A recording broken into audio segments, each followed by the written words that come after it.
droit à l'erreur? Avons-nous le droit de nous tromper? Nous vivons dans une société où l'erreur a très mauvaise réputation.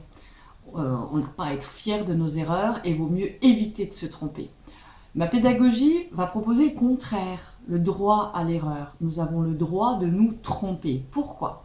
Parce que le fait de se tromper permet à un moment donné de faire un focus sur un point de connaissance où le rouage n'a pas été forcément bien intégré et l'erreur va nous permettre de comprendre exactement ce qui nous manque pour bien l'intégrer.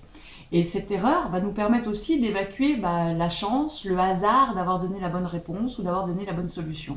Donc l'erreur est une clé de l'apprentissage qui peut nous permettre d'ancrer les données de manière pérenne et sur une longue durée. Donc, il y a déjà un premier avantage. Le deuxième avantage de se tromper, d'avoir le droit de se tromper, c'est que ça va nourrir la tolérance. Ben oui, on est tolérant de l'erreur de l'autre puisqu'on se l'accorde à soi-même. Donc c'est quelque chose de bienveillant et plutôt positif. Le troisième avantage, c'est que ça va nourrir une bonne estime de nous-mêmes. Au jour d'aujourd'hui, le fait de ne pas avoir le droit de se tromper, dès qu'on est dans l'erreur, on se remet complètement en cause, c'est carrément notre personne qui est remise en cause. Donc une mauvaise estime de soi qui est nourrie au travers du fait de cette rigidité, pas avoir le droit de se planter ou d'avoir une erreur. La quatrième chose positive du droit à l'erreur, c'est qu'en même temps, ça va nourrir notre persévérance. Le fait de se tromper, on doit revenir dessus et essayer de comprendre le pourquoi, du comment et de trouver la solution, en tout cas de sortir de cette impasse. Donc ça nourrit la persévérance. Et enfin, quelque chose de pas négligeable non plus, ça va nourrir l'autonomie. Le fait de réparer ses erreurs, ça nourrit tout simplement et développe notre autonomie. Et l'autonomie est garante quand même de choses plutôt agréables pour la suite, et en tout cas pour notre construction en tant qu'individu.